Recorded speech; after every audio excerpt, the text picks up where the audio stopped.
Surnommé affectueusement la deuxième vigie du port, l'artiste Pierre Perron est à l'honneur au musée de la Marine à Brest. L'exposition retrace son amour pour la cité du Ponant, qu'il a toujours surveillée d'un regard bienveillant. C'est quelqu'un qui avait ses entrées dans le milieu de l'Arsenal, dans le milieu de la marine, qui était un spectateur quotidien de l'activité de la marine et de l'Arsenal, qui est brestois, donc il connaît le parler brestois, les coutumes brestois, les traditions. Donc il rend compte finalement de cet univers qu'il connaît parfaitement. Et depuis 1965, il était installé dans la tour Pierre Perron, en face du château, sur les rives de la Pinfeld, où il avait installé son atelier. Des remparts du château à la Pinfeld, Brest reste le port d'attache de l'artiste.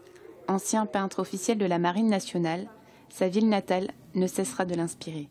Une exposition Pierre Perron au musée de la Marine nous a semblé être une évidence, parce que du fait de ce lien avec la marine en tant que peintre officiel, mais également parce qu'on s'est aperçu en faisant quelques recherches que Pierre Perron a été nommé en 1972 au titre honorifique de conservateur bénévole du musée naval. L'idée pour nous, c'était de mettre les œuvres de Pierre Perron en dialogue avec nos collections permanentes. Donc on a choisi des œuvres qui à la fois illustrent, accompagnent ou complètent les collections du musée. Puis on a cherché également à rendre compte de l'extrême diversité des styles, des techniques qu'a pu utiliser Pierre Perron. Pierre Perron est un artiste caméléon.